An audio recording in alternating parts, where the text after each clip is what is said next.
Chairman, we are now live. Marvellous. Can everyone hear me okay in the virtual world that is Zoom? Just wave at me if you can hear me or give some fun. Excellent, good.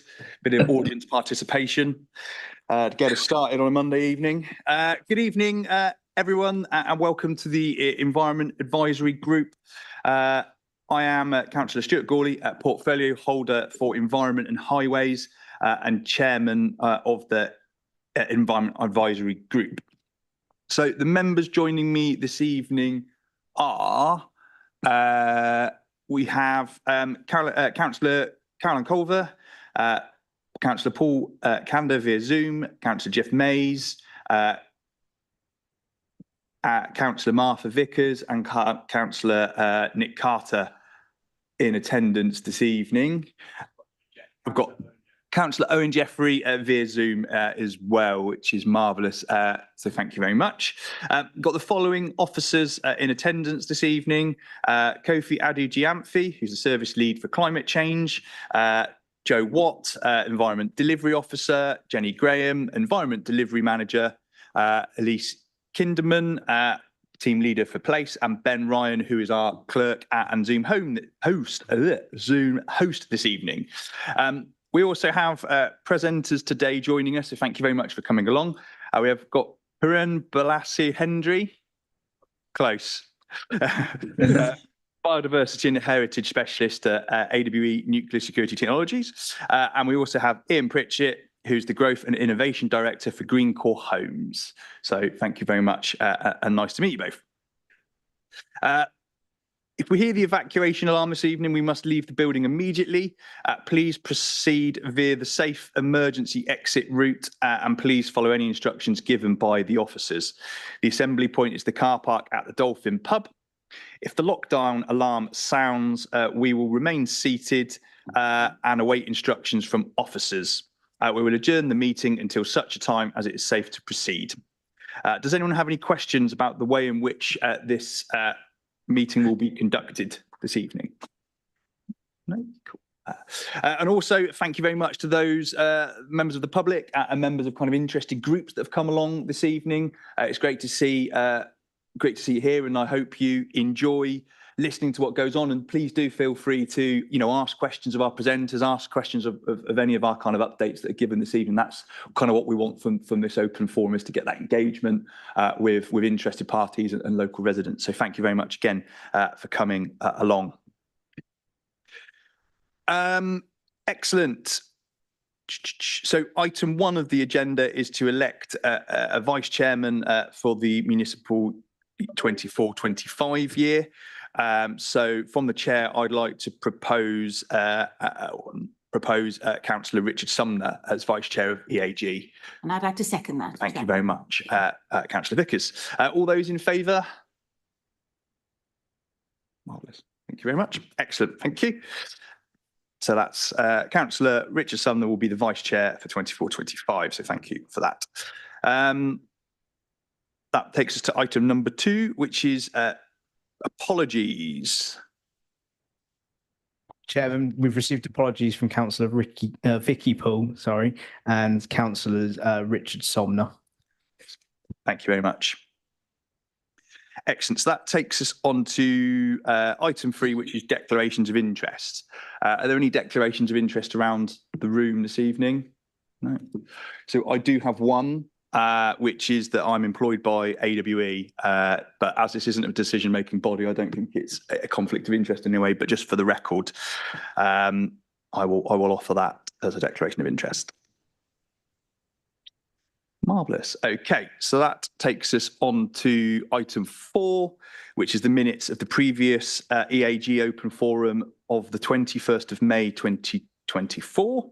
Has everyone had a chance to read those minutes and any amendments that anyone around the room wishes to make at all? No? No? Good. In that case, can I propose those from the chair and ask for a seconder, please? Cool. Councillor Vickers is happy to second. In that case, all those in favour? Marvellous. Thank you very much. I will sign those, which were somewhere. There they are. Mr. Chairman, I don't know if you can hear me. Yes, we can, Owen. Councillor Uh, Jeffrey. I am noticing that Jeff and Paul are both voting each time you ask. Uh, are we actually running a parallel system? Because I thought only the members that were present could actually vote on uh, uh, any proposal that comes forward. Yes, thank you, Councillor Jeffrey. You're quite right. Yeah, it's only those members in the room that can vote. But thank you for raising that, and apologies for missing that. I was only looking in the room. Thank you. Okay, 20 seconds. Cool, excellent. Marvellous. Thank you very much for that. So that takes us nicely on to item number 5, which is business decarbonisation highlight, and that's from AWE Nuclear Security Technologies. So I'm happy to invite Purin to introduce these slides, and you can pronounce your name correctly as well, and apologies for getting it wrong earlier. No problem at all. Yeah, it's Piran Borlase Hendry. I'm the technical lead for biodiversity and heritage. I will be talking about nature recovery today because it is a subset of our sustainability strategy. I have a colleague that covers carbon reduction and another one that covers circular economy. So I'm happy to offer their time at a future meeting, perhaps, if that was suitable. But yeah, so I'll explain the sort of the structure of what we got, the bit that I'm looking at of the 3 themes, and take it from there. Next slide, please. Yes, I said, so this is our environment, social and governance framework. There's 4 major themes: people, supply chain, community and environment. Land and environment, that is again split into a further 3. As I said, reducing carbon, implementing the circular economy, enhancing biodiversity. And that is I look after that last bit. And the main topic we'll cover today is the nature recovery plan. Next slide, please. I've just taken a few bits from our external website on each of the 3 themes. As I said, my respective colleagues for those 2 other themes are much more qualified than me to talk about their respective areas. But I'll be talking about that 3rd one there, enhancing biodiversity. And it's about moving beyond just ecological protection, which I think we've done very well. But in the last few years, we moved towards reversing that and looking at actually enhancing biodiversity instead. I won't bother reading out the other 2. They're available on our website and you can have a look, but there's a lot more detail there. Can you speak a little bit slower? Yes, okay, of course. Yeah, sorry, yeah. Okay, yep, no problems. I'll take that on. Thank you. Next slide, please. Slightly small text on this slide, but this provides the policy background that I'm working in. So I'm sure lots of people in the room will be familiar with this framework. The main item that's driving our targets, objectives and targets in the area are the green and government commitments. They provide a good direction, but not necessarily an awful lot of detail in terms of biodiversity. Biodiversity net gain, this will pop up a number of times during this presentation because it's one of the key levers I have to deliver some of our targets. National Policy Plan Framework, I'm sure everyone's familiar with that. I know that is currently, local plans currently under review, so I've looked at the old plans and core strategies and the proposed new one. The MOD have a couple of policies, so they've got their really short title of the Climate Change and Sustainability Strategic Approach. That covers a range of topics, principally carbon, but does cover biodiversity as well. They also have a separate biodiversity net gain policy, which amongst some other things spreads the requirement for BNG to some levels of permitted development, class TA, if anyone's particularly interested. AWE is a public body. We have to comply with the biodiversity duty, and that is a legal duty to ensure its conservation enhancement is built into everything we do. And then we also make reference to the UN Biodiversity Sustainability Development Goals, particularly Goal 15. And that's a picture of some magpie ink caps on our site there. Next slide, please. Just to take you very quickly through our targets, the vision, goal, objectives and targets. The really important detail bit is the 2025 targets, and that's about developing, publishing nature recovery plan, starting our natural capital register, obviously achieving 10% biodiversity net gain, although this was obviously framed before it became mandatory legally. enhancing the area of woodland, enhancing pollinator-friendly habitat, doing more consistent surveys for our targeted species on site, and looking to achieve the Wildlife Trust biodiversity benchmark.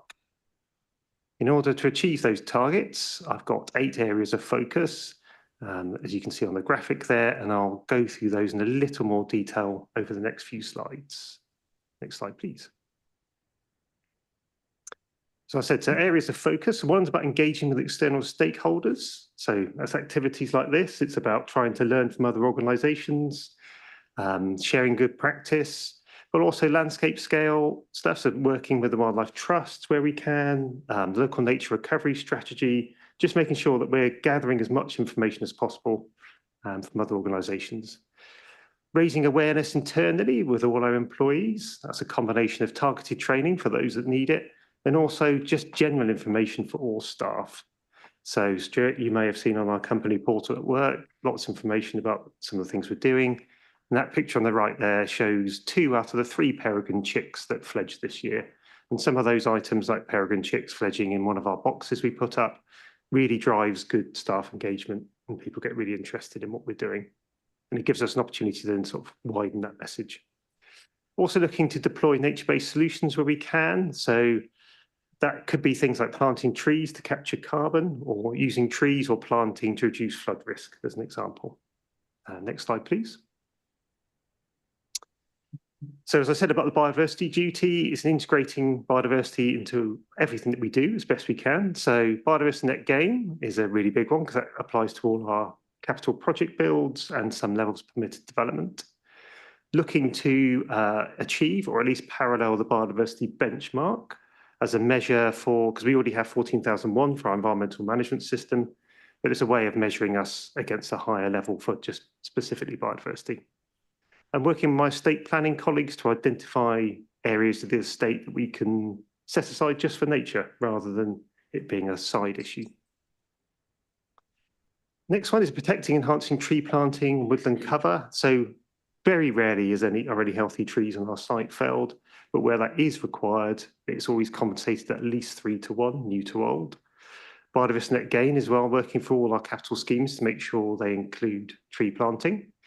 I'm planting an orchard, 2.5 hectare orchard, just south of one of our Burfield site.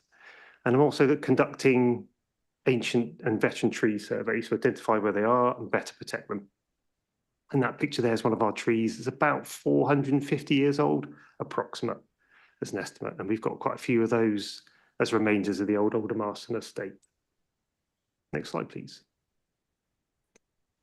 And the last 3, so enhancing pollinator-friendly habitat, so that we about creating reduced mow areas across our site. When I joined, there was a carte blanche thing that all the grass was mowed every 10 minutes across the entire estate, and we've been working to try and improve that. Biodiversity net gain as well, trying to make sure all our net gain schemes have pollinator-friendly planting involved. So that could be native, that could be non-native, depends on whether they're drought tolerant, etc. And again, the orchard in and of itself will be a good source for pollinators. Something a bit more ambitious is looking at developing a set of natural capital accounts. So this year we're creating a natural capital register, beginning to place a value, financial and non-financial, on the biodiversity and the assets that we have. But the longer term goal is to try and build a proper set of natural capital accounts alongside our financial accounts. But that will obviously take a little while to go through. And the last one there is about getting ourselves ready to report against key biodiversity indicators. That could be to the public, to the MOD, to DEFRA. But to do that, we need to start collecting data for all our target species, which we've done previously, sort of an ad hoc basis or on a project basis when a project's come along. But I'm trying to instigate regular site-wide surveys. And that picture on the right there is me surveying some great crested newts in one of our ponds. Next slide, please. Just briefly take you through what we've done so far against those targets. So the Nature Recovery Plan was issued in 2023. And I've also got a slightly glossier version called the Roadmap to Enhance Biodiversity on our external webpage, which is probably more easy reading. Last year, we managed 170,000 metres squared of reduced mows grassland. This year, we've got it up to 250,000. And that picture on the right, there's our new headquarters buildings with some of that area reduced snow outside. As I said about the orchard, we planted 200 trees. I think there's space for another 200 to 400, and we hope to get those in this winter in the suitable planting season. Surveying for birds, so breeding birds, overwintering birds, reptiles in 2023, and this year we did great crested newts and bird surveys again. And as I said, working with our estates team to identify bits of site that we want to keep as for as long as possible. And that amounts to about 13.4% of our land area. So that's areas that are designated for wildlife. As I mentioned earlier about engagement, so we're engaged with the local nature recovery strategy, work on their landowners working group, and also cross industry as well, groups like the UK Nuclear Ecology Peer Group. So talking to other ecologists across the nuclear sector to understand their challenges, and we've obviously got similar constraints for security and things like that. So some good learning from that. And then all capital projects, we have a lot of capital projects forthcoming and currently in progress, and they're all on target to exceed at least 10% biodiversity net gain. Next slide, please, which I think is pretty much the last one. Just to cover some of the next steps. So as I said, building on the natural capital register and become more ambitious, looked at ecosystem services, valuations and things like that. Look at the task force for nature-related financial disclosure requirements. So we're already doing TCFD, but we're looking to build on that and move towards TNFD and try and get ahead of the game. Formalise our biodiversity net gain strategy for this state. So we've got the requirement in since 2019, but we want to work with the MOD to look at options of using the rest of the defence estate as a BNG bank, for example. And also building some robust processes internally so we can monitor long-term and report primarily probably to West Wales Council, but others as well, what we're doing and where those units are created so it's transparent. Continue to engage and learn from external stakeholders. And then, as I said, look at further options and nature-based solutions. So that picture on the right isn't particularly clear, but there's some islands there and they were used for vegetation and to change the biota in a pond, which led to an increase in the water quality. So options like that. And I think that's the last slide. So I'm happy to take any questions if anyone's got any. Marvellous. Thank you very much for that. Questions? Councillor Vickers. Thank you, Mr. Henry. It's all right to call you that, not your full name. That's fine. I get called much worse. Thank you for your presentation. Yeah, I was just wondering in the survey that you did, whether anything came out as particularly surprising in a positive or a negative way. And also whether you mentioned engaging with staff at AWE and how's that going? Are they taking part in these surveys? How are they engaging? And is that really being welcomed? So at the moment, yes, so taking the first part, we haven't found anything we weren't already aware of largely, but there is definitely scope for us to extend our surveys into invertebrates and other plant species and stuff so we can get a broader understanding of what we got. And so I think when we do that, we will start finding things that will be new to us because the estate's very good for things like fungi as well, but I'm not an expert on those, so I'll have to get somebody in to assist. Staff engagement is been really good, really positive. So like I said, things like the peregrines that are really visible in the middle of our site really drives a lot of chat on the intranet and lots of calls. It's sometimes hard to use some of the other resources that the staff have and their expertise, but where I've tried to get people involved in work where it's been possible to do so. But places like North Ponds or the Great Crested Newts are, or where the ancient oaks are as an explosive area, there's often additional security or safety concerns that mean not everybody can take part. But where I can, I try and get people involved. Thank you very much. Any other questions from around the room? Councillor Calder. I've got a question that might be more for the council, to be honest. As we know, we declared a climate emergency and an ecological emergency, and we had the target originally of becoming carbon neutral by 2030, which we've now said we're going to focus on the council rather than the whole district. But obviously, you're one of the biggest employers, if not the biggest employer in the local area. Could maybe both of you outline to me a little bit about how you can work together to try and get us closer to our targets vis-a-vis the climate and ecological emergency? Because we're obviously going to have to work together if we're going to achieve this target. Thank you. don't know if you want to take what AWE are doing and Like I said, I won't Start cover the with. carbon in detail just because that's not my area of expertise.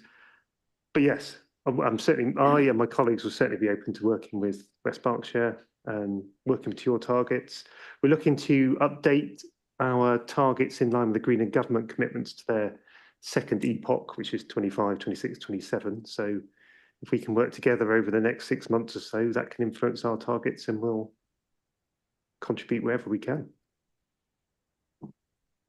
And I think from a council perspective, it's in this capacity, it's important for me that large organisations are aware of what they're doing and strive to deliver a more sustainable way of working. And I think there are opportunities to partner on things in the future with large organisations. And I think that's where we will keep, as a council, kind of keeping that eye open. Obviously, I'm lucky because I've got a foot in both camps, so I can testify for some of the great stuff that's going on to decarbonise the operation at AWE. And that was one of the things that struck me when I first started, was how positive it was in its drive to recognise that it's got a significant carbon footprint. So actually, what do we do to reduce that as an organisation? And actually, going back to that engagement topic, I don't think we had this. It was one of the first things I did on my induction was an environmental section, which I thought was really, really impressive for an organisation to do. It's not something that I've ever had in an induction before. So I think sharing that engagement with people that work on these large organisations, but also looking to see where we can partner. And I think there will be opportunities for that coming up in the near future, and welcome it, but also making sure we keep those communication lines open with large employment, organisations to make sure that we look at things like travel plans, I think is key. We obviously had the Vodafone buses before COVID, didn't we? And looking at how we work with organisations such as that to make sure we can maintain those or reintroduce those and have better active travel links, I think is key. Thinking of my kind of highways part of my portfolio, it's making sure we link all those bits up. And we have things like the LC-WIP, the local cycle walking infrastructure plan, which helps highlight these key areas. And I think that's another key section. It's not just what that site is doing, but it's how people go to and from those sites. And I think that's where we also have a part to play as a council, is working with that to review what those organisations are doing around their travel plan, where we can help facilitate and make sure it's joined up. I think certainly from a travel perspective. Just a quick supplementary to that, we've got the Rural Business Forum and we've got the Parish Climate Forum as well. So maybe we could think about emulating that kind of structure with something for businesses. Thank you, Chairman. Yeah, sorry, I was just thinking we did something, didn't we, not long? We have business. I can't remember what it was. We had the rural organisations together, didn't we? And we talked about climate. Yes, indeed. We have the Rural Business Forum, of which sustainability is a very key focus. And we've got many local businesses, whether it's farmers or people in other adjacent businesses, working together to really enhance the climate mitigation agenda. So it's a journey we'll continue to build on.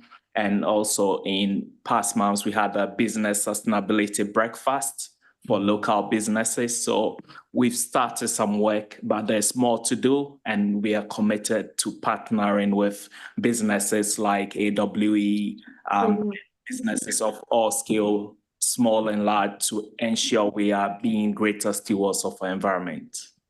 And I'm happy to pass on via the Vice Steward or Kofi's, my colleagues' contacts in those specific areas, and we can get a conversation started if it hasn't already. Thank you very much. Councillor Mays.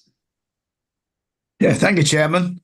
If I could talk about the Aldermaston and the Burfield sites. I presume that the large old tree that you've put in your photographs, that's on the Aldermaston site, is it?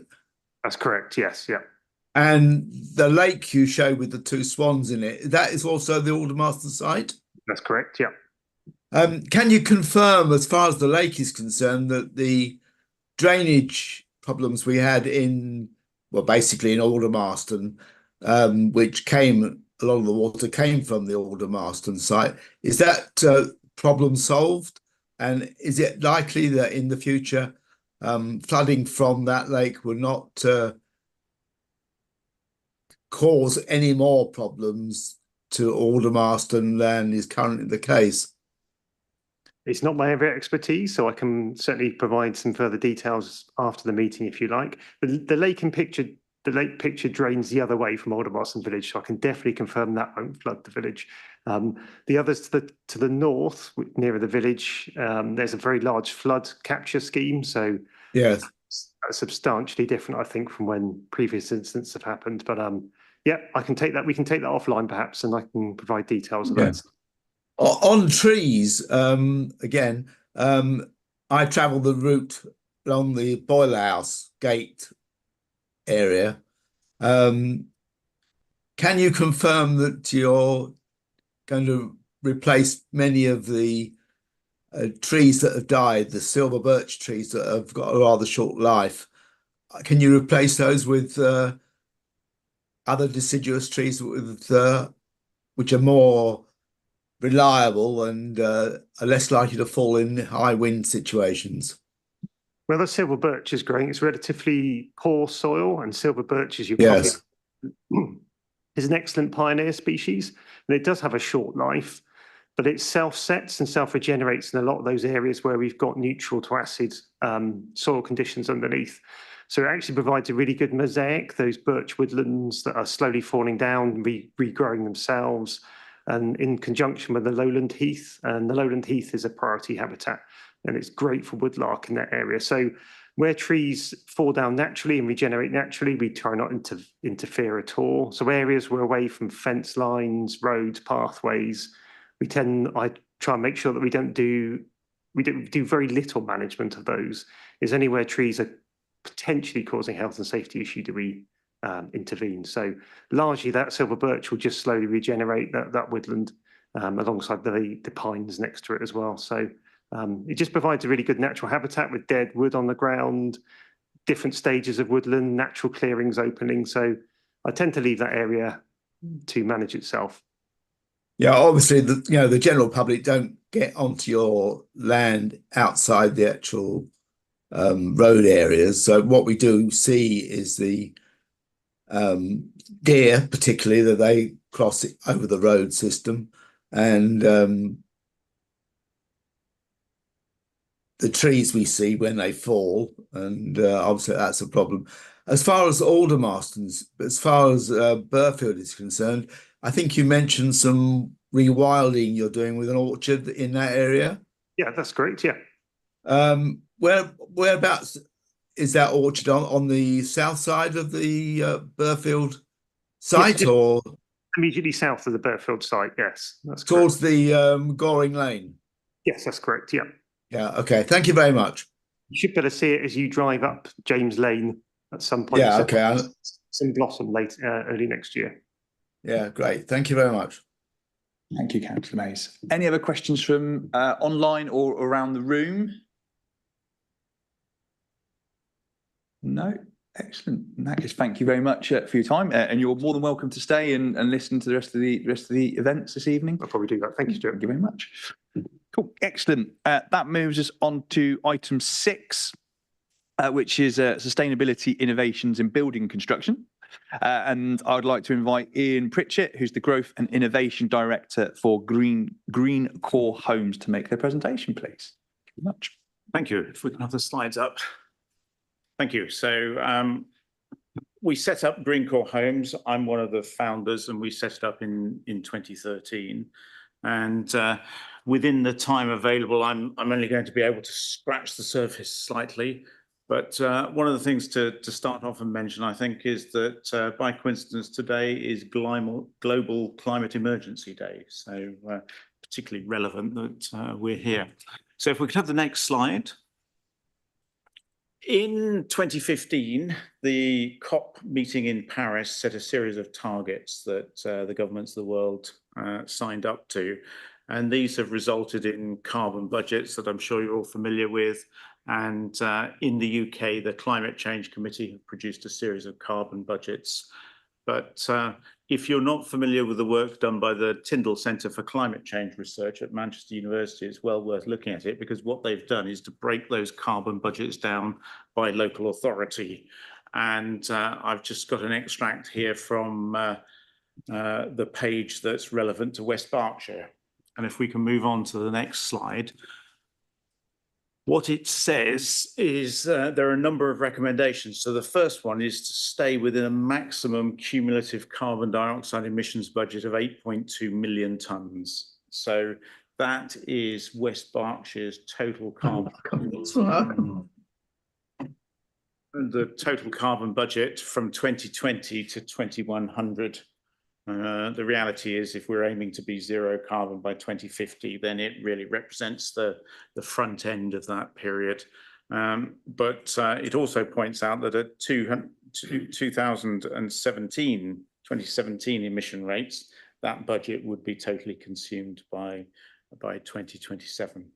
So we really do have a climate emergency, and that budget has to cover everything from running the energy in our existing houses, our existing non-domestic buildings, transport, agriculture, industry, and all the other things that go on in the district.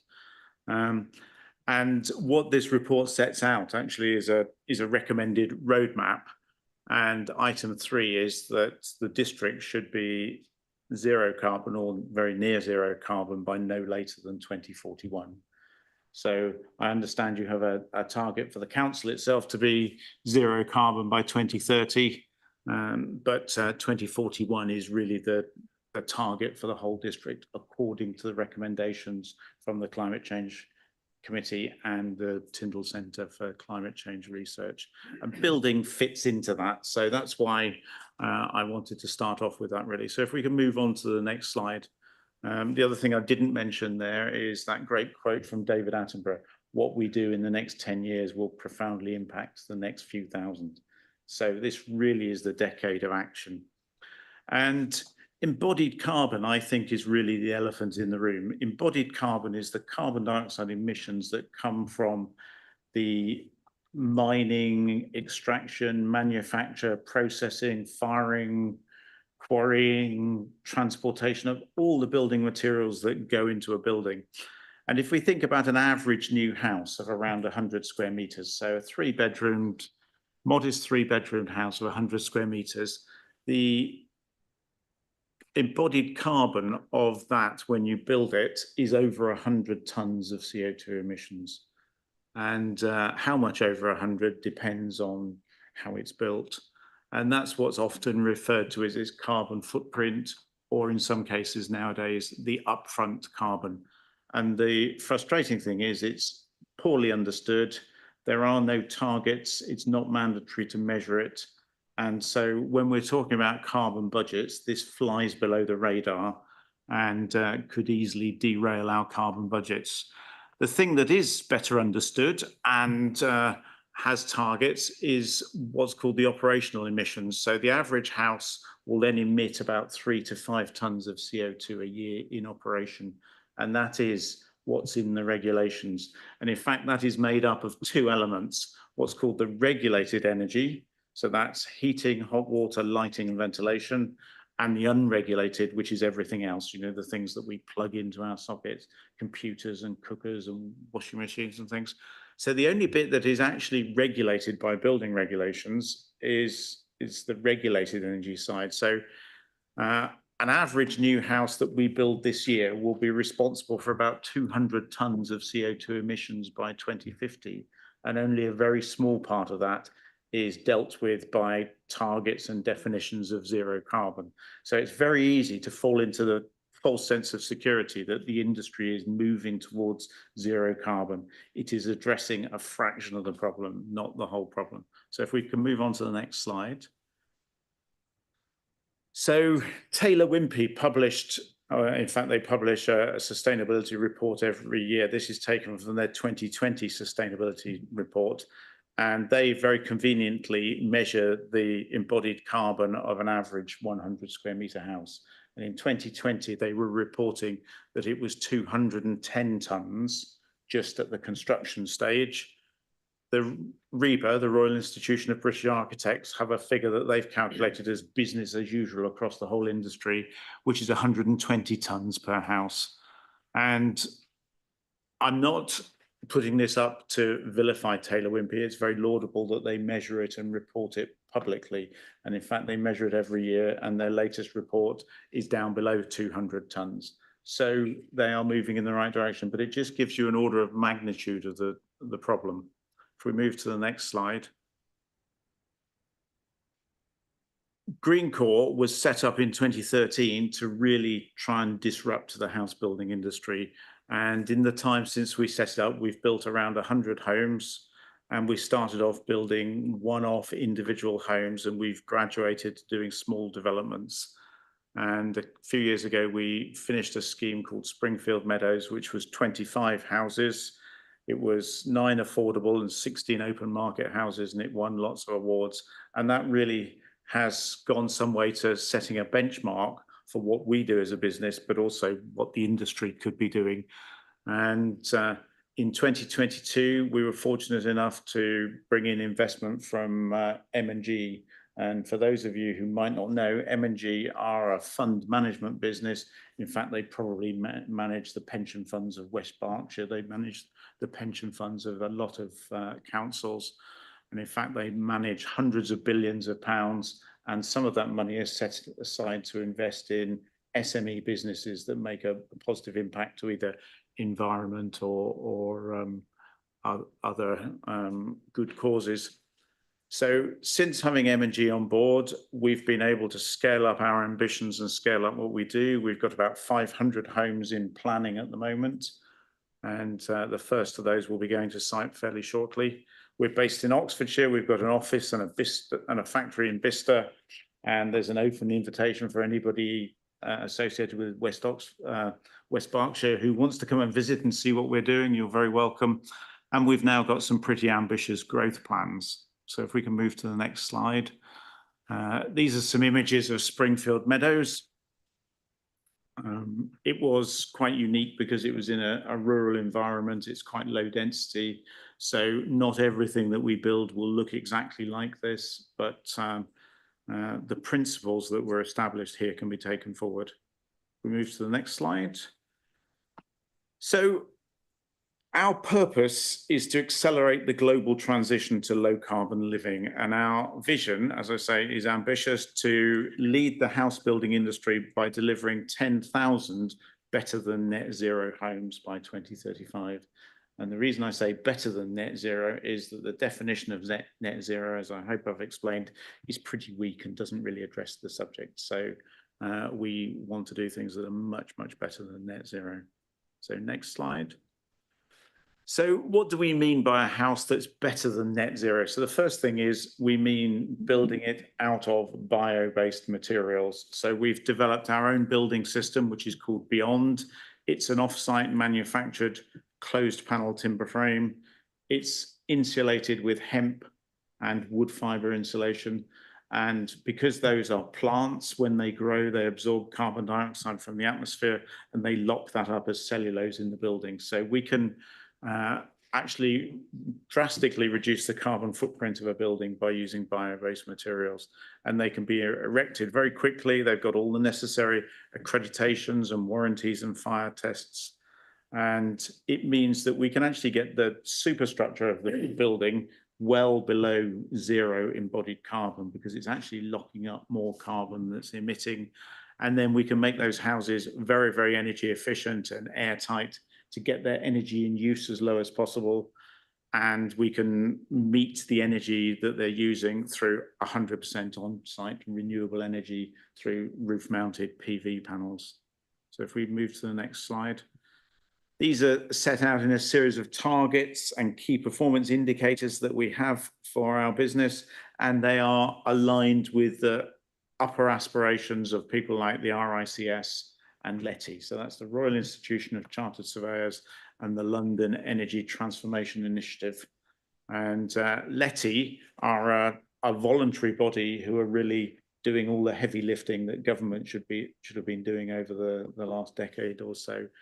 And so Our targets are to have a substructure, that's everything below ground, and superstructure, everything above ground, that has a carbon footprint of less than minus 100 kilograms of CO2 per square metre. So locking up more carbon than it's emitting. And the whole house, by the time you add in the PV panels and the mechanical electrical plant and fixtures and fittings and things, to be less than 300 kilos per square metre. So that equates to less than 30 tonnes per square metre. Less than 30 tonnes per 100 square metre house. So much lower than the rest of the industry. And then in use, to have a total energy use or energy use intensity of less than 35 kilowatt hours per square metre per year, and a space heating demand of less than 15. So that's aligning with things like the LETI guidance and the Passive House guidance. And that inevitably leads to an energy performance certificate of A. And if we can have all of the energy used by those homes generated on the roofs of those houses, not necessarily at the time they're using it, we still use the grid as a buffer, so they'll be generating more in the summer and less in the winter, but it's net across the whole year. It's generating the energy it's using. So you'll find that not many house builders talk about embodied carbon. It's not good news. It's not a subject they want to highlight. We want to highlight it. We want to address it, and we really focus on it. So next slide, please. But it's not just about the energy and carbon. As you've heard, it's all about what's going on around the setting, the wildlife, the biodiversity. So we also work with Bioregional, who are a charity who happen to be based in Bicester as well. And they have a framework called One Planet Living. And One Planet Living highlights 10 areas to focus on.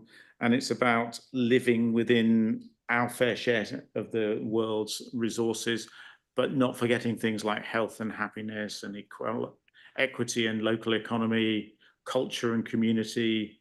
And I won't read out all of them, but there are 10 key things. And working within a One Planet Living framework starts by producing an action plan of how we're going to address all of those different things and focusing on them through the development. And biodiversity and wildlife is obviously a key area.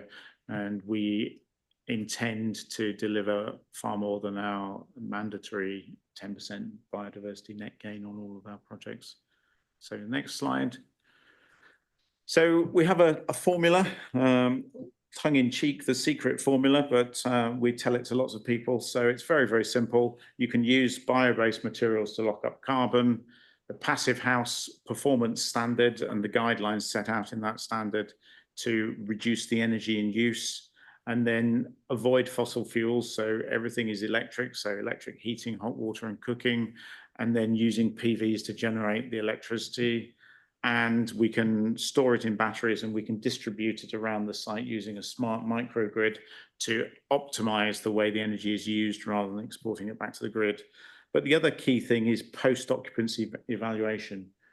Monitor and measure what we do to make sure it's working. If it is working, do more of it. If it's not working, find out why it's not and change it before you carry on. So next slide. So if we look at Springfield Meadows, the 25 houses there saved about 2,500 tonnes of embodied carbon, and they will save about 3,750 tonnes of operational emissions over the next 30 years. So those 10,000 houses that we're planning to build over the next 12 years will save about 2 million tonnes of CO2 emissions. And the final slide. So if all houses in the UK were built this way, we could save 600 million tonnes of CO2 emissions over the next 30 years, which is equivalent to about 5% of the UK's emissions during this period. So it's pretty significant, and it's not rocket science. Other people could be doing it as well. So I think that's the final slide. So as Peter Drucker says, the best way to predict the future is to create it. So thank you very much for listening, and happy to take questions. Thank you very much. Thank you very much for the presentation. Really interesting, and it's great to see an alternative take on development, I think, and actually what positives it can bring, and compared to the kind of traditional current ways of building houses that we see in a lot of places around, certainly local to us here. Kind of along the M4 A34 corridor, I think it's fair to say. So it's nice to see some alternative vision of what we could get. Thank you. If we've got ambition, and I think that's the key word, isn't it? It's ambition to want to see that. So thank you for sharing that. And I'm happy to open up the floor, Councillor Corver. Thank you. Thank you, Chairman, and thank you for your presentation. Really interesting. I think that myself and Town Councillor Steve Masters came to visit your site when it was being built out. Oh, you might well have done. Yeah, where exactly is it? Just outside Abingdon in Southall. Yes, yeah, we did. Yeah, so really pleased to see that that's come to fruition. My understanding from our draft local plan is that we do have a new policy on embedded carbon, and I think it was bioregional that had advised us on it. Kofi could probably correct me if I'm wrong on that, because I think the argument we made is that we could say to the industry, you have to be carbon neutral when it comes to embedded carbon, but it's very difficult when it comes to the carbon that's used in the house afterwards, because we can't necessarily dictate to people what they do. So correct me if I'm wrong on that. And then the other question was, where else are you building locally around this area? I'd be quite interested to know. And how do you share best practice in the industry? Is that through RICS or are there other bodies? I'd be quite interested to know that as well. Thank you, Chairman. Right, probably easiest to answer the last question first. Best practice, I think, is best shared through people like Bioregional, LETI and Passive House Institute. There's also an organisation called the Good Homes Alliance that I think do some great work on this. I'm sorry to say that we're not building anything in West Berkshire at the moment. We've got sites just about to start outside Didcot and Bicester and Cambridge and one in planning in Bedfordshire, but we'd love to do things in this region, and part of the reason for talking to people like yourselves is to let you know what can be done if there's the ambition to do it. We are happy to work as contractors, partners, developers, whatever role we need to take in order to make things happen. Thank you. And I'm glad to hear that you've worked with Bioregional on your local plan. In terms of Councillor Carver's question on embodied carbon, I'm happy to defer to my colleague Emily Aston-Jelly, who's joining remotely because she's been closely involved in the thinking around the local plan. Thank you, Kofi. Yes, so I'm one of the officers that worked with Bioregional on developing policy DM4 of the local plan. It's actually, we haven't included embodied carbon. Our policy focuses on regulated and unregulated energy only. Embodied carbon was investigated, but was not deemed feasible to take forward at this stage. That's a shame. Yeah, indeed, it's something that we'll be very happy to come to in future, but at this time it was deemed to be too onerous at this stage, and we want to work on what we know we can fully control and work with developers to achieve realistically. But it's not something we are discounting and forgetting about. Hopefully we can come to it and do right by it. I'm sure you're aware that Southern Vale's local plan has also had input from Bioregional and does include embodied carbon. So there's maybe a roadmap for the next round there. Agreed. Thank you. Councillor Vickers. Thank you. Thank you very much for your presentation. That was really interesting. And apart from anything else, it looks extremely attractive site. The houses look very attractive. I mean, I don't know whether at some place in the future, without wanting to use unnecessary carbon, it would be probably quite interesting for councillors, particularly those involved with planning, and ourselves, to actually visit the site. It doesn't sound that far away. Maybe there's a station nearby. I don't know whether we can hop on a train. So I think that would be great. I mean, we had a recent task group, which Councillor Culver chaired, called Health and New Developments, which is about some of the aspects that you touched on here. Obviously, you're focusing on the carbon and the embodied carbon aspects, but also the attractiveness of these sites and the way people live in them, and the fact that it's good for their health and well-being and all those other issues. And I'm assuming there are decent transport links and people, I don't know exactly where you are, but it doesn't sound as though you're right out in the sticks, but it looks attractive and that contributes to the health of the people that are living there. And, you know, interesting to hear about the construction off-site as well as how you're doing it, because that is something, I'm surprised more developers don't do that, because it would mean, you know, much quicker construction on site. And as you said, it's a much more sustainable way of doing things. And I hope that the things that you've taken that we will be considering and maybe, you know, embodying ourselves at some stage in the future. Yes. But really interesting hearing from you. Thank you. The industry is very, very slow to change, which is why more developers don't do it. And they spend more time and effort and money fighting change than working out how to embrace it. But you're right, it's not far if you wanted to visit.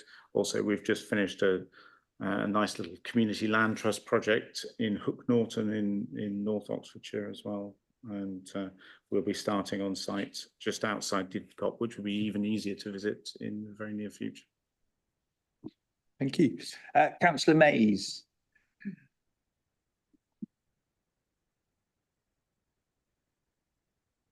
Hold on, Councillor Mays, you're just muted at the moment. Are you okay to unmute, please?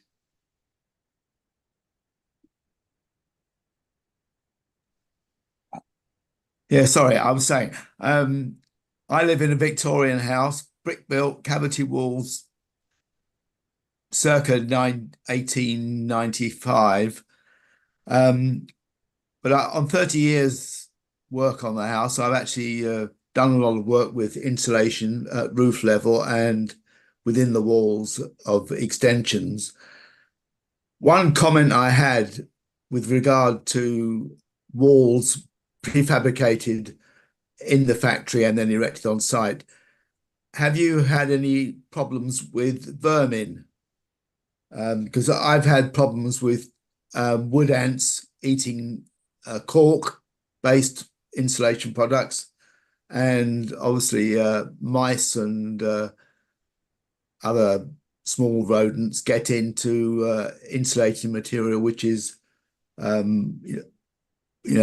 plastic based, the foam fill type insulation. Have you any comments on those points? Well, as you say, vermin like all sorts of insulation materials, don't they? We haven't had any problems with them. So the insulations we use contain either natural or man-made treatments which discourage that sort of thing. So, for example, the hemp that we use is mixed with lime, which discourages insects and vermin in it. The wood fibre contains boron salts for the same sort of reason. And the timber is also preservative treated. So we haven't, in the 20 years I've been working with these sort of things, we haven't experienced any issues with any sort of vermin, to be honest. Yeah. Below ground level, do you still use concrete materials? We do, yes. Yeah, okay. Thank you very much. Low cement concrete in those areas. So that's where most of your carbon goes, in the cement and brick manufacturer or block manufacturer. It's in the cement, and if there's any steel or glass or those sort of things, yes. But all of those are getting better. There are zero emission cements being developed at the moment, which will be on the market in the next few years, I hope. Yeah, thank you very much. Councillor Jeffrey.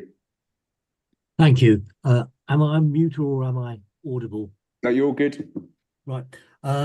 My question, I'm sure you'll instantly understand why I'm asking it. How high up can you go? Is this going to be a safe material to use when we want to build a 5 or 6 story block of communal housing? So I suppose the first question is to say, as a company, we are currently not doing anything more than 3 story. But we have got some projects on the drawing board at the moment that will be 5 and 6 story. Really, at the moment, the cutoff is 18 metres because of safety and fire legislation. Everything over 18 metres gets disproportionately difficult. But using your materials in the current environment, we could be looking at a 5 or a 6 story building. You could, yes. Great, thank you. Thank you. We had a question from the back. If you just hit your microphone on the right-hand side, just so the folks online can hear, it should go red.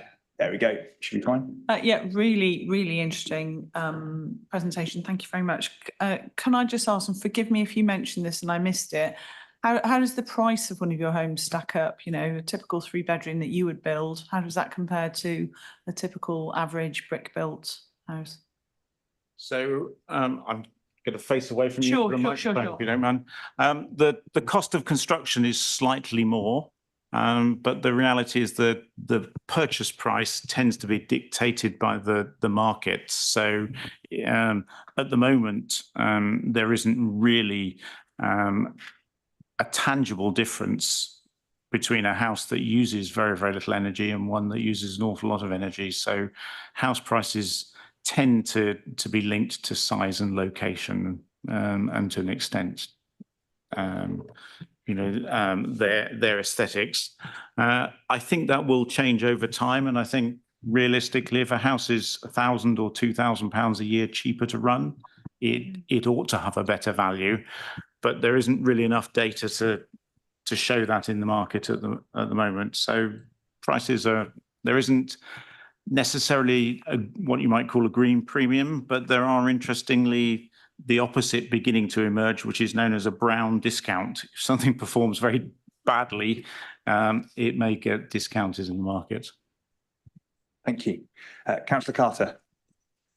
Hello there, thank you very much. Yeah, I've just got a couple of questions, and maybe that I wasn't following properly, but you gave the savings of carbon per house, and you, in reference to the level of 200 or 210 per home. What is the actual level per home? Because I didn't get that. I got the saving, but can you put a figure on the?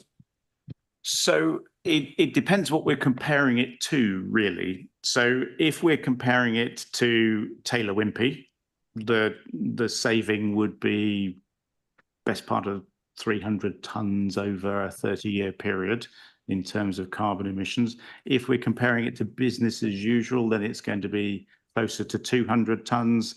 And if you're comparing it to, a very energy efficient environmental developer, then it's going to be smaller than that. But it's around 200 tonnes as an average compared to business as usual at the moment. Oh, well, because that was my other question. The business as usual then is meaning, it doesn't mean after it's built, the years after it's built, it means the typical average by other builders. I quoted a figure of 200 tonnes for a house built this year. So if you think business as usual would have, say, 120 tonnes of emissions at the construction stage, and then somewhere between 3 and 5 tonnes a year for the next 26 years to take us to 2030, that's where the sort of rounded figure of 200 tonnes comes from. So we would be aiming to get that as close to zero as possible, so the saving as close to 200 tonnes as possible compared to business as usual. But business as usual is a bit of a spectrum, so it's not a precise science unless you can say exactly what you're comparing it to. Okay, so I've just got one other one. Thank you very much. That's clear. You mentioned energy saving, because am I right to say that the embodied carbon is unrelated to energy savings? In other words, if people put in homes that are net energy zero, is that a separate consideration? And are you into that area yourselves out of interest? We are, yes. So we focus on both of those aspects. So you can produce a house that has a very high embodied carbon in order to get its energy in use down as possible by putting, say, lots of synthetic insulation around the outside of a house, would increase its embodied carbon at the construction stage, but would reduce its energy requirement during its life. We want to focus on both.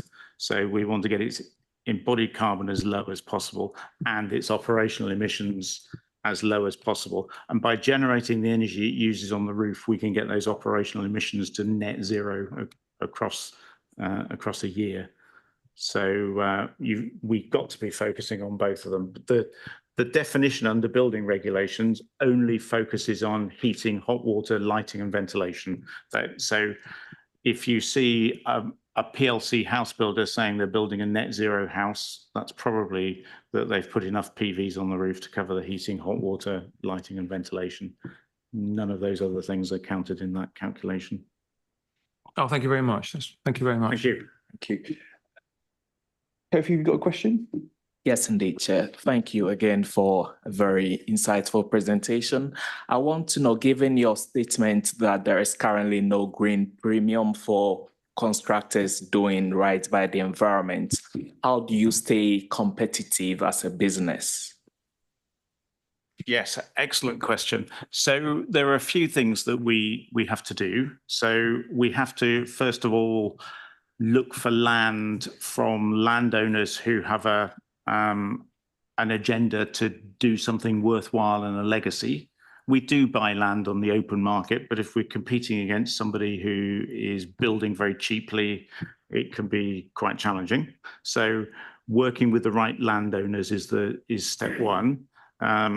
Having a smaller profit margin is step two. But the other thing is, I think there will be a green premium coming through in the future. So what we're really doing now is investing in demonstrating that there will be a green premium. And I suppose that the final thing is trying to sell houses to people who appreciate it. So some housing associations, for example, know that if they're buying houses that are not zero carbon, they're going to have to upgrade them at some time in the future. And they might be factoring in 20, 30, 40,000 pounds for that upgrade in the future. So they might be prepared to pay us a bit more at the time that they buy those houses now. So there are a number of things. It's small little bits that we can chip away at around the edges to make ourselves competitive. Thank you. We've got another question at the back there. It's very brief. Is it possible to do this with low cost affordable housing, which obviously is quite a big agenda now? One hopes. Yes. So shall I just repeat the question in case the people Yes, please. hear it? Question was, is it possible to do this with low cost affordable housing? So the answer is very definitely yes. You know, what makes affordable housing affordable generally is that it gets delivered under a Section 106 agreement alongside mainstream housing, and it generally doesn't include any of the land value. So we are doing schemes where we're working with housing associations to deliver affordable housing. We're even doing a scheme at the moment where we've taken all the open market houses and turned them into shared ownership, working in partnership with a registered provider to take those extra shared ownership houses. So it is definitely possible to do affordable housing, and it's a very big market for us. Thank you for that. Thank you. Great question. Quick one from go for it. And one at the back for you. Yep, perfect. Thank you, Mr. Chairman. My name's Andrew Gorton. Does scalability play much role in the house building business model? I mean, you've done 100 houses so far. You've got a plan for 10,000. If it was to scale up significantly, are there some significant price breaks, some barriers that make it more affordable? Thank you. That's also a good question. The short answer is yes. So if we've done 100 houses in 10 years, an average of 10 a year, we're going to be scaling up to doing an average of 1,000 plus a year.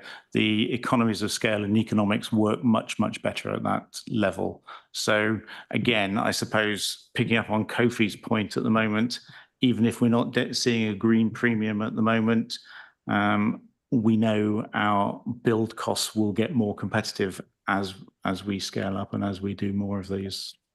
So all of these things factor into it.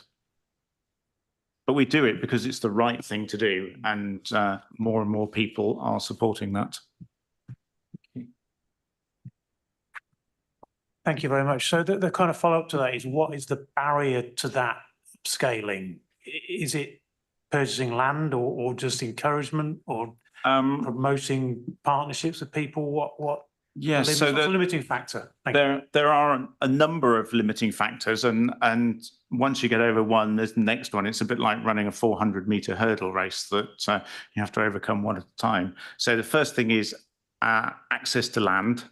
The land market is dominated by the big PLC house builders, and most landowners want top money and make a very good margin for selling land.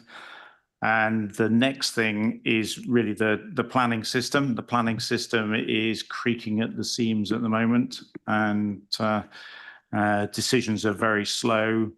Planning policy is some years out of date. We've got a scheme at the moment where we're fighting with a planning officer who wants masonry houses, and we want to do something that's much lower carbon. So we've had to introduce the planning officer to his climate change officer and hope they can work it out between them. All of these things show signs of improving now that we've got a shake-up of the planning system. And then once you've solved the land problem and the planning process, you need money. We're backed by M&G now. That makes a big difference. And then it's workforce and skills and training and education of people. So, and then you need a nice, stable economy with good leadership and policies. So there are lots of challenges along the way, but it's definitely a worthwhile thing to do. And that was going to be one of my questions, was what's the barriers, for others to do this? And I guess to follow up on that question, my question would be, what's stopping others from doing this? If you folks can do it in a relatively small organisation and you're doing this, what is stopping those big Taylor Wimpey's and other big developers that are out there, before I get myself into trouble? Yes. So they perceive doing anything different as a risk. They have a very well-honed, very profitable business model that generates shareholder value. And anything that they do that's different, that might cost a little bit more, even if it's only in the short term, is perceived as a big risk. So they'd rather spend money arguing against it than doing it. We saw this in 2015 when our Code for Sustainable Homes, which had a roadmap to zero carbon in 2016, suddenly got cancelled in 2015. That was under pressure from the house builders. So they have an awful lot of power. And if you want to sort of read a good book about it, there's a book called Home Truths by an economist called Liam Halligan, which sets out everything that's wrong with the house building industry and the supply chain of land and legislation that feeds into it. So it's not a technical problem. It's about a will problem. It's a will problem. And if we had legislation that said everybody had got to do it, we'd probably have a bit of a mess for a while everybody got their heads around it, and then we'd do it. But we haven't. And I guess just to follow that up quickly, one last question is from a local perspective. So obviously we are a planning authority, we are a housing authority, as a unitary, we do pretty much everything. What one thing would you like local councils to do to make it easier for developments like yours and true net zero developments to be built more? What one thing could we do to help you?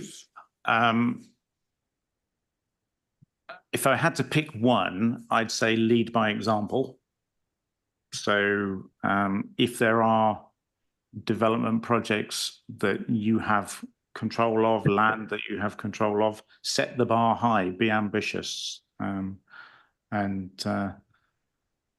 then once you can, so the first thing is to learn how to do it technically. We now know how to do that. The second thing is to actually get lots of examples out there, and then behind that will follow on legislation that says if we can do it, everybody can do it. But those exemplar projects are really important. Well, I've kind of written that down to speak to our housing and planning portfolio holder for any opportunities that we might have as a landowner to look at setting that benchmark high. So I've made a note of that one. You'd be pleased to know. Whether or not I can't promise anything, but certainly. No, well, we're happy to have discussions. We've worked with Sovereign Housing Association, who are based here in Newbury as well, and done some projects with them, and they've massively scaled their ambitions over the last few years as well. Good, thank you. Marvellous. Any more questions from around the room or online?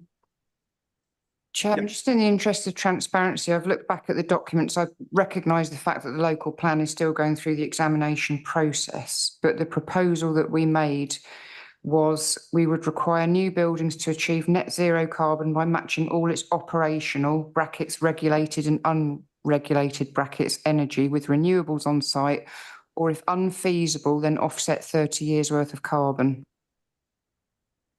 Just for the public record, as this is an open meeting, people who've listened to the discussion might be interested. Yep, thank you for that. Councillor Culver.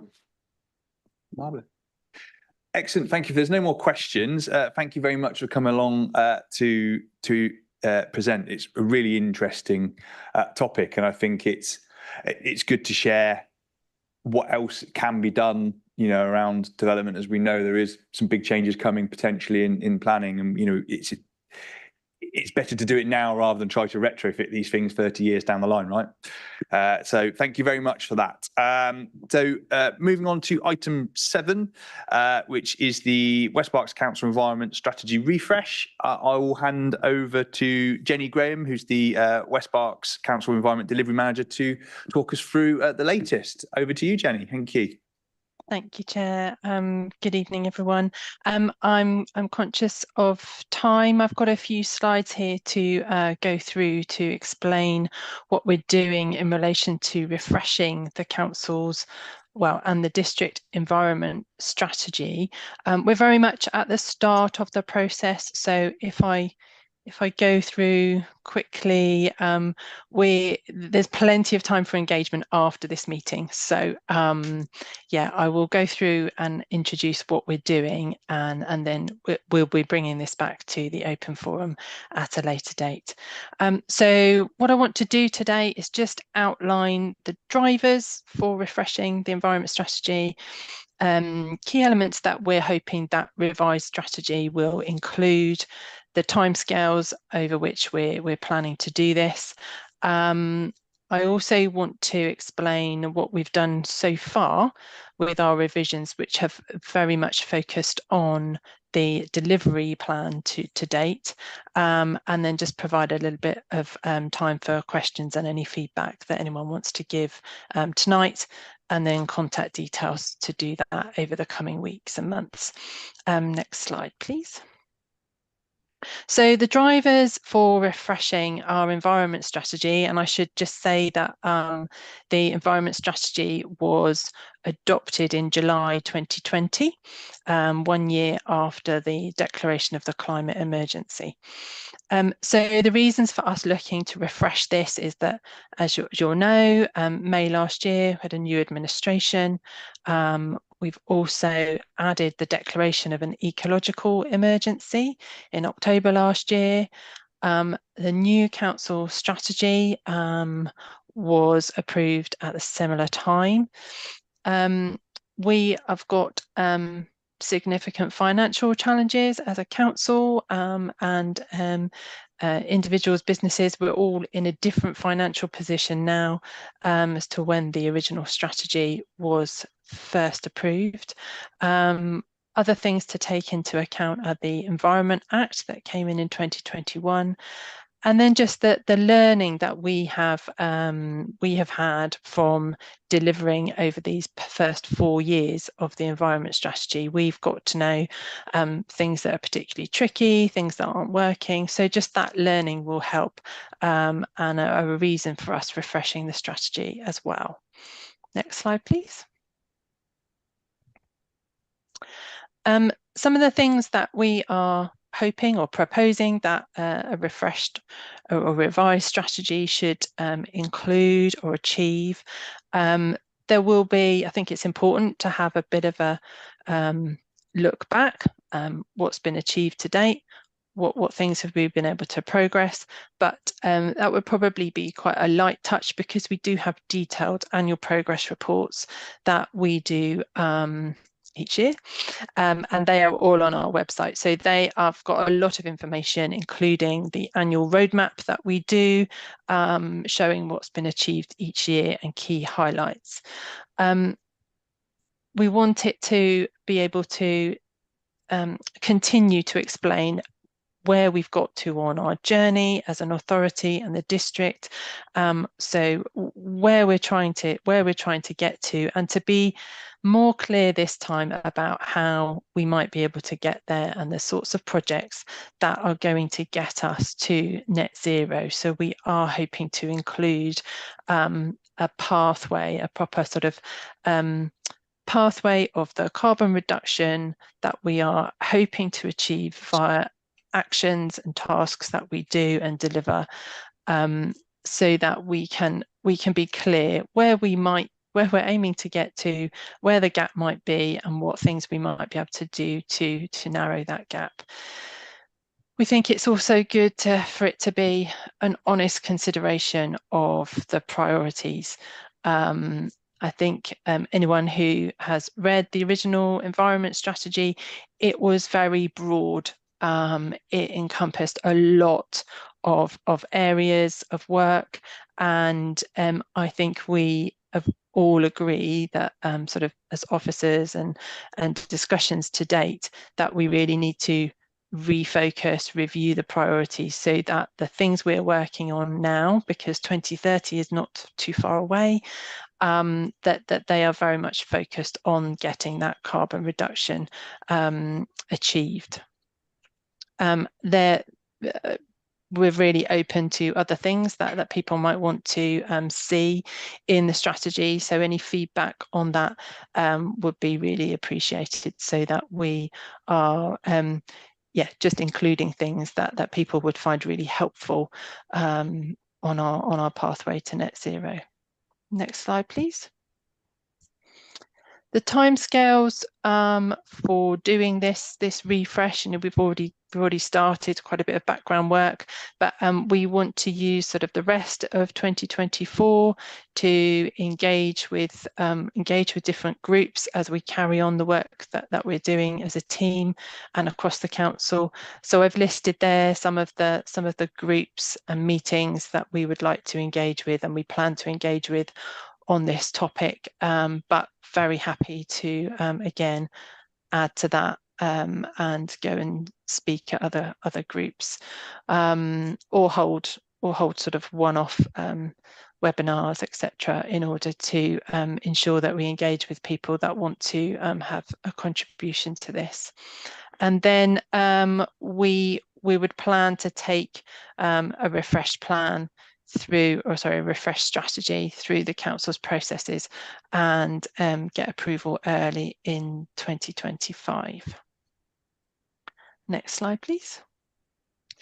So I mentioned that we've already started some work, and we've started on looking at the delivery plan that is associated with the environment strategy. Quite a bit of work has been focused on this. Anybody who's looked at the existing delivery plan will realise that it's really big.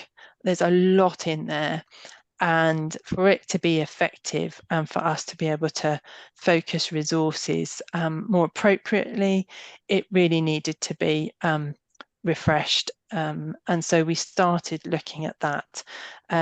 Some of the principles that we have been using as we've looked at the delivery plan are on the screen now. So one aim is to reduce the number of actions, because there's just far too many to monitor and keep feeding back on, and a number actually are now business as usual for us as the council. So that's a really good news story, in that a number of them we can just go, well, that's just what we do anyway, and we don't need a specific new action on that. then there was overlap, repetition, some things that we could consolidate to help with simplifying things. And then also just there were some actions in there that we looked at and we were like, we're not really sure what we mean by that. Where are we going with that? So I think a bit of a clarity around some of the actions is one of the things we've been trying to do as well. So where we've got to is trying to look at more broad actions, some overarching actions, and then what specific tasks are we doing or do we need to do in order to achieve that overarching action, because the existing delivery plan has got a whole mixture of big things, small things, and if they're all sitting alongside each other, it's quite difficult to compare them and monitor them when some of them are huge and have got detailed project plans all of their own, and others are very short and very small actions. So we've tried to be a bit more consistent with what we're producing going forwards. And then we have tried to pull out some common threads that are running across everything that we do. And that has enabled us to reduce some of the repetition that we saw in the delivery plan. So that's sort of the approach we're taking using some of those principles. Next slide, please.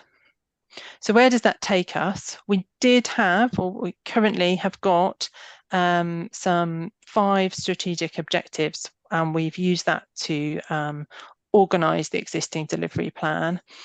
We've come up with a new structure, not just for the sake of it, but because as we were looking at it, this seemed to make sense for us. So we're not just trying to mess around with things for the sake of it. This seemed to make more sense and help us organise the delivery plan better.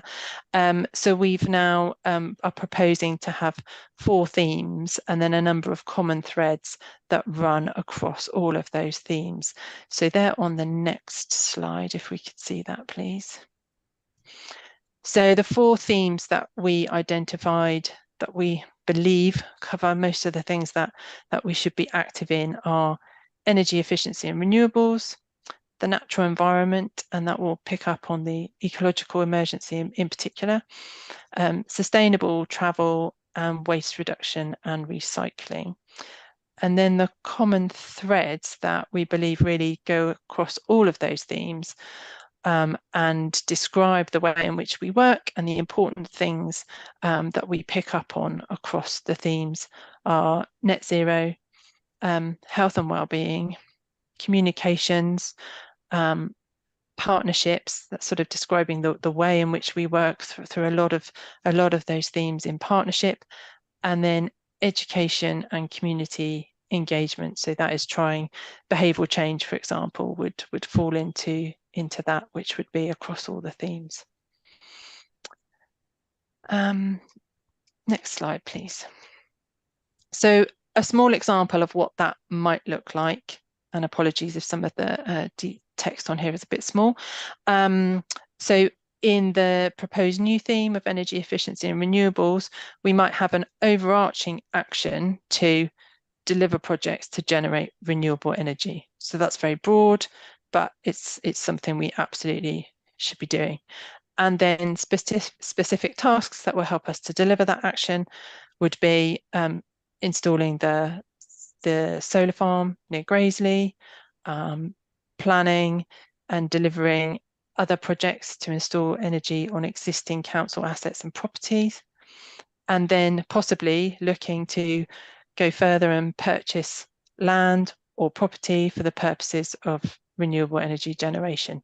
So those are some of the tasks that would help us to deliver that overarching action. So that's just an example of how we might organise a refreshed and a refined delivery plan. The other elements that we would include alongside those tasks in the delivery plan, which is similar to the existing plan, but added to a little bit this time, would be estimated timescales for those tasks, the carbon reduction estimation associated with those tasks, and that's really important for us to construct our pathway to net zero, the cost, and then whether that task is addressing the council's target for delivering net zero, achieving net zero, or the district target, or in some circumstances, both. Next slide, please. So that's really just an introduction. That's the path we're on at the moment. That's some of the work that we're engaging with at the moment to ensure that we have a strategy that is going to help us to meet our targets and keep us on track as we go through these next few years to 2030. As I said, plenty of time for feedback. We can take some questions now. There's email addresses there for you to get in touch, and we will be bringing this back once we're further developed later on in the year to this forum. Thank you. Thank you, Jenny. Questions from around the room first. Councillor Culver. Thank you very much indeed, Jenny, and thank you to your team. We discussed this at scrutiny back in April, as you will recall, and you all very kindly came along to that. Just looking back at my notes, one of the questions that I asked there was about the green-blue infrastructure framework, and I understand at the time that it was paused because of a vacancy. Is there any update on that, please? So there is still a vacancy in the team. We're looking how best to use that that vacancy and what the team needs as a priority going forward. The blue and green infrastructure framework is something that is linked to the local plan review as well. So I think once we are through that, we'll have a clearer idea on the new local plan policies that would help to provide additional information for. So it's still very much on the plan. We're not actively working on it at the moment, but lots of things that we are doing will feed into it. So I can't give you any specific timescales, I don't think, at the moment, but it's definitely not forgotten, and it'll be a key piece of work to do. Oh, I've just been told that we have started some work to get it going again, so that's good news. Thank you. Councillor Vickers.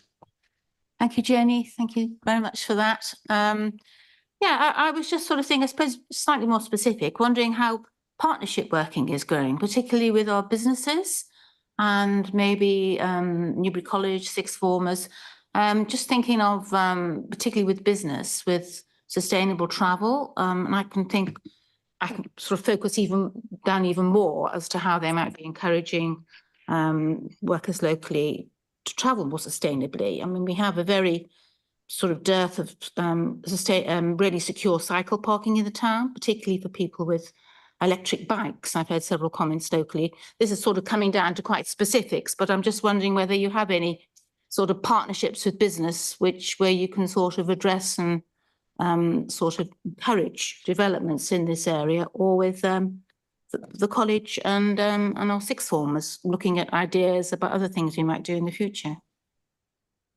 Yeah, thanks for that question. So for key businesses that have come through the planning system because they're doing some development, and AWE is an excellent example, where we have worked with them on travel planning. They have taken that very seriously, and we still have monitoring meetings with AWE around their travel plan, and so there is that way of working in partnership with businesses. We're also through a slightly amended approach to travel planning for housing developments and large housing developments. Instead of asking the developer to implement a travel plan for the residents, we're giving an option of them providing funding to the council for us to then be able to deliver travel planning measures for those residents, in the hope that that would be a more effective and sustainable way of encouraging behaviour change when it comes to travel, so that we can link in with other things that the council are doing, and we can link sites together in terms of common measures that we would do. So that's a new approach. I haven't got any results from that because we're just trying to set up those agreements. So for example, that is how we're going to work with the Sandalford site, and in the hope that that will be a more effective way. But we've done things with the racecourse, for example. So that's some of the work we're doing on sustainable travel. We have had some contact with the college, not for a little while though. So we might be able to pick that up if there's particular sort of sixth form and college issues there. Does that help, Martha? I mean, we have a sort of schools youth forum, don't we, where we might engage them for ideas, possibly when when we're contacting them. I was thinking in this instance of sort of more specific in Newbury itself with the business improvement district, particularly Sandalford, out of town developments, even Wash Common. I mean, people might well have electric bikes. You know, if you're going up a hill, you do have an electric bike if you can afford it. But when I've heard people comment that they don't want to bring their bike into town because it's expensive and they don't want to just chain it to a Sheffield rack. So it needs something a little bit more secure. So partnerships with the Business Improvement District or other ways of funding really secure parking where you'd have, I don't know, a card that you can use to get in and out. So, you know, that you will use your expensive bike. I know when we were talking about Sandalford, we talked about things such as this, and the project, you know, was going to actually, this was part of the sustainable travel plan, but I haven't heard any more about it because, you know, you've got a significant hill when you're going out of town to Wash Common or Sandalford. So anyway, I'm getting very specific here, but I just wondered whether we were having any conversations with the bid about what's provided in the town, how that might be provided. Yeah, I know that there was some investigation into possible sites for like a secure cycle hub in the town centre. So I can find out where those discussions got to and provide you with some feedback. Thank you very much. Any other questions before we move on? No, excellent. Thank you very much, Jenny. That takes us nicely into item 8, which is any other business. No business from anyone at the moment. Cool. Okay, so that takes us on to item 9, which is the date of the next meeting for the next open forum, and that will be the 30th of September. Not far from Christmas at that point, just to cheer you all up. You can look forward to that. So that's the 30th of September, and again, that will be an open forum. So members of the public and interested groups are absolutely welcome to come along and contribute. So that takes us on to the kind of end of the open forum. So there will be a part 2 because we've got another piece of work to look at. So there was a recommendation here that for the exclusion of the press and public, the recommendation is that members of the press and public be excluded from the meeting during consideration of the following items, as it's likely there'll be a disclosure of, do I have to read all of that? In which case, which is in line with Schedule 12A of the Local Government Act 1972, specified in brackets in the heading for each item. That's section 10 of part 10 of the Constitution, if anyone's interested. I'm not entirely sure I had to read all that out, but I have just read it verbatim, so apologies for wasting some of your time. Yeah. In which case, I'll ask for I'm happy to propose that. I'll ask for a seconder. Thank you. And all those in favour to exclude press and public? Thank you very much. Cheers. What we will do is take 5 minutes and we'll reconvene. Thank you very much.